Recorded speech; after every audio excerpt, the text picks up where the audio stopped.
ఇంటికి 8 దిక్కులు ఉంటాయి. ఆ 8 దిక్కులు అనుకూలంగా ఉంటేనే మనం ఆ ఇంట్లో మనం ప్రశాంతంగా ఉండగలుగుతాం. తూర్పున ఇంద్రుడు, ఆగ్నేయులు అగ్నిదేవుడు, దక్షిణంలో యముడు, నైరుతిలో నైరుతి, పశ్చిమంలో వర్ణదేవుడు, వాయువులో వాయుదేవుడు, ఉత్తరంలో కుబేరుడు, ఈశాన్యంలో వాస్తు పురుషుడు. అష్టదిక్పాలకుల ఆరాధన అయిపోయిన తర్వాత సృష్టి స్థితి లయకారకులైన గణేశాది పంచపాలకులను, లక్ష్మీనారాయణ్ణి, పార్వతీ పరమేశ్వరులని, బ్రహ్మసిద్ధ సరస్వతిని, గణపతిని కూడా మనం కలశానికి చక్కగా ఉత్తర దిక్కున ఆవాహనం చేసుకొని చక్కగా ఆ నవగ్రహ మండపారాధన అయిపోయిన తర్వాత స్వామివారి యొక్క రూపాన్ని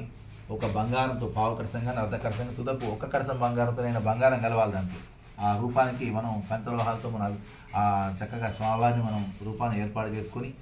ఆ స్వామివారి రూపానికి పంచ అమృతాలుగా ఆవు పాలు, ఆవు పెరుగు, ఆవు నెయ్యి, తేనె, చక్కెరతో అభిషేకం గావించి చక్కగా శుద్ధి చేసి అలంకరించి మండపమును స్థాపించి స్వామివారి యొక్క వ్రతాన్ని చక్కగా అష్టోత్తర శతనామార్చన గావించుకొని ధూపం దీపం నైవేద్యంగా గోధుమ నూక కానీ, బియ్యం నూక కానీ, చక్కెర కానీ, బెల్లం కానీ, సేరుంబావు చొప్పున కలిపి నివేదన పెట్టి